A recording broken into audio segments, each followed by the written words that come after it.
All right, and we are back with topic 2. And topic 2 is actually going to be Jenna's topic, and we are going to be talking about qualities that make a perfect game. So I'm going to throw it to you.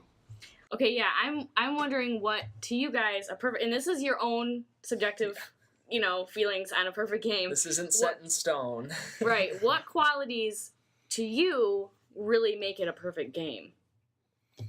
Everyone wants to... So this is a really, really big question, and it obviously is incredibly subjective, varying person to person. Yeah.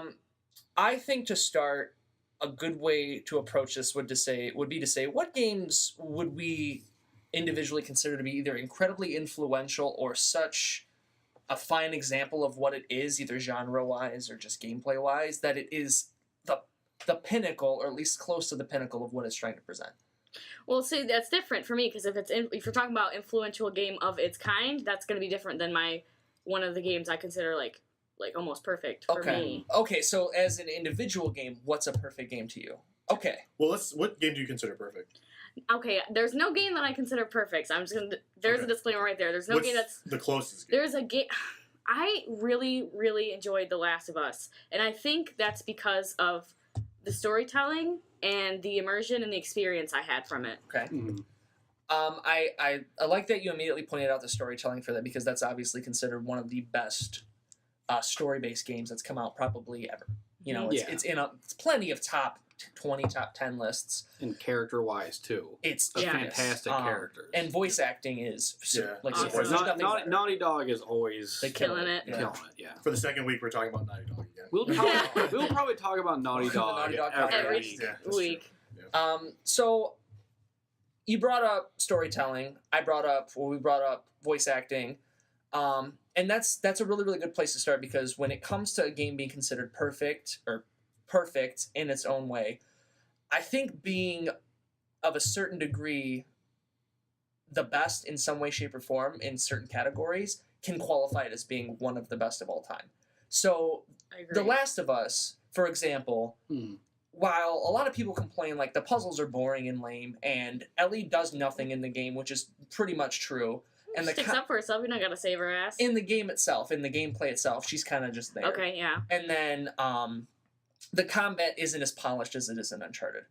Well, some people would say, I'm not necessarily agreeing or disagreeing, but it's a thing that people say. Okay. The storytelling and the voice acting is of such a high caliber that it is the best of that kind, and pretty much the best of its kind. Yeah, I mean, I would definitely agree with that. The combat, I think, is fine if it's a little less polished, because it's not a nice, neat, clean game. It doesn't detract from the game. Yeah, either. it doesn't it doesn't need to be super polished, because it's not bright and shiny. It's a dirty. Look, the story and the world are dirty and grimy. Like, from the beginning. You wouldn't want it to be the neatest possible combat, I don't think. And I can get past that, too, looking at how the story and the game played out. Exactly. I get past that. I think that right there is a very, very important aspect, because the fact that it doesn't, like I said, detract from what the story or what the game itself is trying to get across. Yeah. I think another example, this is definitely far out in left field, another game that I would say could easily be considered perfect in some way, shape, or form is Katamari Damacy. Yes. Okay, no, because of its Weird kind, choice, though. because of its kind. Yeah. And that's kind of, it brought such a fresh take on a completely fresh style of gameplay that nothing has even attempted or come close to doing what it does. So of its kind, it's perfect. Right. Yeah. Not saying it's a perfect game, the best perfect game, but of its kind, it does perfect. well. Yes. Yeah. I know for me, just qualities I look for in games, at least now, are usually like story, voice acting, stuff like that. But a game for its genre, I would say that is perfect, or as close to perfect as you'll find. Mario Kart Double Dash. I freaking love that game. I would say of the you didn't like it, really? It's not my favorite. Oh, He's terrible at it. Did you? Right? Okay. You really? Okay. That's I'm not fine. gonna get it. It's because I've played. I think I might have played every Mario Kart at this point. Maybe not the Game Boy Advance ones, but like I played Mario Kart Wii, and that was okay. I'm playing Mario Kart 8 with my niece and nephew, and I'm having fun with it, but it's not pulling me in as much as Double Dash did. Like, I didn't stop playing Double Dash. And I think and for it to have two characters and have it kind of co-op in a racing game, that's not an easy thing to pull off, and I think it worked. I don't think anybody's even come close. Since, I don't think anyone's if at all. tried. Yeah, in all honesty. I know there's been a few like lower budget games that I've seen that have tried that kind of, but it doesn't work. It doesn't work as smoothly as it did for Double Dash. Yeah, I totally agree. but like track design in that game and the fact that each character's felt special, like that's something that they haven't done in the games recently either. Yeah. And the soundtrack was really good in it, and it looked, and it's, I don't know if it still looks good. I haven't played it in a while, but it looked great when it came out. Mhm. You know, I think for a kart racer, that's as perfect as I think you'll get, in my opinion. I agree.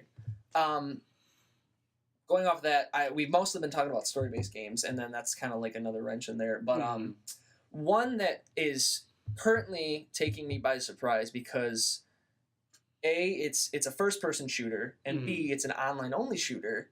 Mhm. But I consider it to be currently the best of its kind and possibly of the last decade is Overwatch. Oh, absolutely. Absolutely, I Overwatch agree. is, and again, I don't like first-person shooters very much. It's not, I don't say they're not bad games, it's just not for me. I like story-based action That's the RPGs. first whatever. kind I ever played, and I actually play it It every brings back feelings for me of Team Fortress 2. And Mhm. I consider Team Fortress 2 to be the crowning king of all first-person shooters, or just Mhm. Team Fortress in general.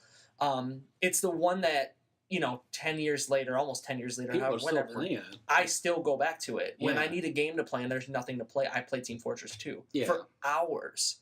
And Overwatch is like quickly becoming a game that I play and easily get as much enjoyment out of that as I do Team Fortress 2. Why is that though? I think it's just it's a game feel thing. Like even if you have a terrible game in Overwatch, you still feel like this was still fun. Mm-hmm. See, and I think I have like a perfect reason for something like that. Is it comes down to there's a couple of developers that do that. Bungie being one of them. Naughty Dog, I would say, does the same thing. Mhm. Blizzard, of course. It comes down to like balancing and support the game after it's out. Like I think those studios are really in tune in that the game is always going to change, and the way that people play the game is always going to change. So you need analytics and you need statistics to show how people are playing games and how you can then start to craft your game after it comes out. Mhm. So a great example of that would be Destiny. Like a day ago, they had a stream where they were talking about the new DLC and how they're going to be making changes to the game. Same thing with Overwatch. They're very transparent in that they're like, hey guys, this is how the map is being played, and then they'll add updates in there to slowly start That to is true. craft Yeah. how people play the game. Now keep in mind, like, if you guys ever played Halo 2, there was a point in Halo 2's period where online where the game was horrible. Yep. And it was universally horrible. And Mhm. Bungie was like, we understand that. And they went in, they changed it, and they added a huge update and completely changed the game experience. Now it's considered Mhm. like the greatest Online online shooter shooter. of all time. It's basically set the stage for what up until like Modern Warfare 1 came out. Mhm. It set the stage for what an online shooter was supposed to be. Yeah, Because and things like Tribes came out and to Yeah. compete, and it was just like nothing could come close. yeah. Mhm. Yeah. Honestly, I would say Modern Warfare 1. As far as like a first-person shooter goes, I would say that's probably one that I would say is Yeah, Oh, it's- that's I would near say, perfect. Yes, I would say of its kind. it's one time where they got it Absolutely. where they got it right the first The time. one time. Yeah. But even then I'd say after Modern the Warfare fact, 2. That one's great. even then after the fact, like they didn't support like was it Activision that did Modern Warfare 1? Yeah. Was it okay? It's It was Infinity War. Infinity War. and Infinity War. Activision was gives the them publisher. the money to make. Yeah. it. They don't support it as much after. Now they do. But back then they didn't. But And they got it supporting right. games like that wasn't really a big thing back then. though. Supporting games like that was a huge thing because Bungie, who was leading with first person shooters But on console. it wasn't a standard though. It wasn't a standard No. because games as a blockbuster media source wasn't a concept. And That was a farce. I would still argue that it's still not that big of a standard right now because there's only a handful of studios that continuously do it right. Well, I mean, it's just I think it's because not to get too off topic with this, we should get back to it. I think it's because gaming has become such a more of a business now, Exactly. And they where realize it's that not a there's- passion Yeah, as they much realize as it there's- used to yeah. be. It still definitely is. yeah. But when you look at companies like EA and Activision and Blizzard to a degree, Ubisoft absolutely, where it's let's see how much money we can make from this. Where we're releasing broken games year after year after year. Yeah. And then Someone had to say it. Yeah, and then you have day one patches and stuff like that. But Oh God. I mean, double the size of the when game. Destiny came out in 2004, there was a day one Destiny patch, was but the game was. Terrible when it came out.